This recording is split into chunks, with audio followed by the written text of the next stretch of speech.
ನಾನು ಡಿ.ಕೆ. ಶಿವಕುಮಾರ್ ಅವರಿಗೆ on record ಹೇಳ್ತೀನಿ. ಡಿ.ಕೆ. ಶಿವಕುಮಾರ್ ಅವರೇ, ಮಾರ್ಚ್ 12ನೇ ತಾರೀಕು ಮಧ್ಯಾಹ್ನ ಸುಮಾರು 4 ಗಂಟೆ ಟೈಮಿಗೆ ಕುಣಿಗಲ್ MLA ರಂಗನಾಥ್ ಅವ್ರ ಮೊಬೈಲಿಂದ ನನಗೆ ಫೋನ್ ಮಾಡಿ 6 ನಿಮಿಷ ಮಾತಾಡಿದ್ರಿ.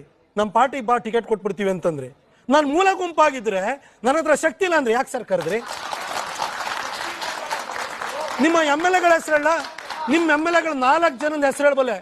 ನಿಮ್ಮ ಟಿಕೆಟ್ ಅನ್ನ ಮಾರ್ಚ್ 9ನೇ ತಾರೀಕು ಟಿಕೆಟ್ ಅನ್ನ ನೀವು ಮೈಸೂರದ ಅನೌನ್ಸ್ ಆಗಬೇಕಿತ್ತು. ಮಾರ್ಚ್ 7ನೇ ತಾರೀಕು ನನ್ನ ಟಿಕೆಟ್ ತಕರಾರು ಇದೆ ಅಂತ ನೀವು ಟಿಕೆಟ್ ಮೈಸೂರದ ಅನೌನ್ಸ್ಮೆಂಟ್ ಮಾಡಲಿಲ್ಲ. ಯಾಕೆ ಸರ್ ಪೋಸ್ಟ್ಪೋನ್ ಮಾಡ್ಕೊಂಡು ಕೂತ್ರಿ?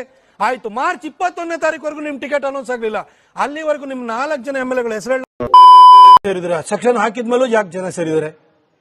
ಅಲ್ಲ ರೀ, ಗಣೇಶ ಪ್ರೊಸೆಷನ್ ಹೋಗ್ತಿತ್ತಲ್ಲ, ಪೊಲೀಸರು ಸರ್ಪಗಾವಲಲ್ಲೇ ಹೋಗ್ತಿತ್ತು. ಇದ್ರ ಮಧ್ಯದಲ್ಲಿ ಕೂಡ ಕಲ್ಯಾಕ್ ಬಿಸಾಡಿದ್ರು, ಅದನ್ನ ಹೇಳ್ರಿ ಫಸ್ಟ್. ಕಲ್ಯಾಕ್ ಬಿಸಾಡಿ ನೀವು ಕಟ್ಟರ್ಪಂಥೀಯ ಹಿಂದೂ ಆಗಿದ್ರೆ, ಒಂದ್ ನಿಮಿಷ, ಕಟ್ಟರ್ಪಂಥೀಯ ಹಿಂದೂ ಆಗಿದ್ರೆ ನಮ್ಮ ಗಣೇಶ ಪ್ರೊಸೆಷನ್ ಮೇಲೆ ಕಲ್ಲು ಹೊಡೆದಿದ್ದಾಗ ನಿಮ್ ರಕ್ತ ಕುದಿತಿತ್ತು.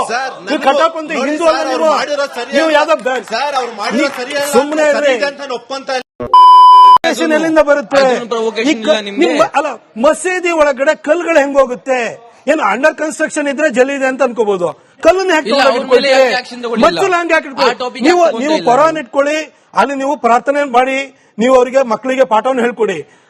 ನಿಮ್ಮ ಧರ್ಮ ಗ್ರಂಥ ಇಡುವಂತ ಜಾಗದಲ್ಲಿ, ಧಾರ್ಮಿಕ ಪ್ರವಚನಗಳನ್ನು ಕೊಡುವಂತ ಜಾಗದಲ್ಲಿ ಕಲ್ಲು ಯಾಕೆ ಬರುತ್ತೆ, ಲಾಂಗ್ ಯಾಕೆ ಬರುತ್ತೆ? ಬೆಂಕಿ ಆಗ್ತದೆ. ನೀವು ಇಲ್ಲಿ ಆ ಪ್ರಶ್ನೆಗೆ ಉತ್ತರ ಕೊಡಿ ಸರ್. ನಾನು ಅದೇ ಕೇಳಿದ್ದು. ಕಲ್ಲು ಹೊಡಿಬೇಕು, ಕಲ್ಲಲ್ಲಿ ನ್ಯಾಷನಲ್ ಎಂಬಲ್ ನ ಕುಟ್ಟಬೇಕು, ಈ ತರದ ಮನಸ್ಥಿತಿ ಕೆಲವರಿಗೆ. ನಾನು ಎಲ್ಲರಿಗೂ ಅಂತ ಹೇಳ್ತಿಲ್ಲ. ನೋಡಿ, ನೀವು MBBS ಮಾಡ್ತಿದ್ರಿ, ನಿಮ್ ಕೈಯಲ್ಲಿ ಕಲ್ಲಿರೋಲ್ಲ, ಹಿಂಗ್ ಕೈ ಇರುತ್ತೆ, ಕೈಯಲ್ಲಿ ಕಲ್ಲಿಟ್ಕೊಂತಾರಲ್ಲ.